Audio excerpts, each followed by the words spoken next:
from the I Ching Hexagram 14 Dai Yu. Now Dai Yu is a picture of a man, meaning great, and then a hand trying to grasp the moon. And the I Ching, the hexagram of Dai Yu is a triagram of fire over heaven. So it's the triagram of the sun in its zenith, right? And this triagram, Dai Yu, is talking about what the greatest possession is. See, Dai Yu used to mean not to be possessed or not necessary to possess, but now it's translated to mean what is the greatest possession or the greatest possession. So just like the sun in its zenith, just like the moon in the sky and its phases of change, some of the treasures in life are impermanent. Eventually it's in its zenith and it will set. It goes down. It's impermanent. The triagram of fire is clinging, and it talks about motivations and the things that you want. This little guy wanting something from me right now. So fire clings to things, light clings to things. Once things are touched by fire, they're permanently changed forever. So what great possessions teaches you is to cling to the right possessions. Don't cling to the treasures of the world and the things that are impermanent.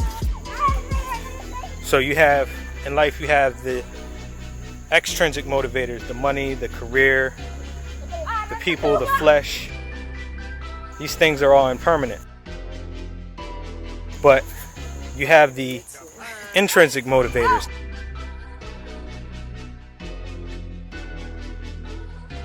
Being a sales manager, I come across a lot of information about professional development and a lot of books and resources. One of those being The Practicing Mind.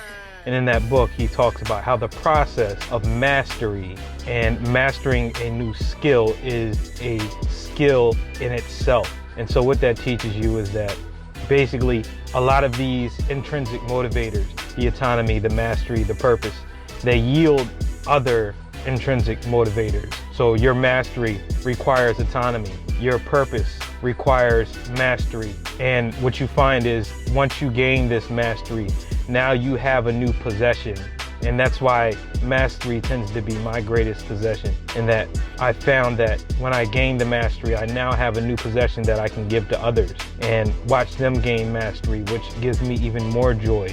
And when you're able to derive joy from seeing other people happy, now your joy isn't limited because there's 7 billion people in the world. And ultimately, at the end of the day, when it's all said and done, when the money's gone and you're dead and your body deteriorates and all the riches are gone, the only thing that will remain is the joy and the impact that you gave others and you had on others. So I tend to think, even though I slip sometimes and I get caught up in the money and the treasures, I try to come back to how rich would I truly be if I can gain mastery over my character and my virtues. What can I really truly become, and how rich would I really be? What's up, guys? In this series, I'm going to be going through all 64 of the I Ching hexagrams. To learn more about what nature and the universal language can teach you about your personal development, please smash the subscribe button. Wishing you life, health, and prosperity. Your mass is immeasurable.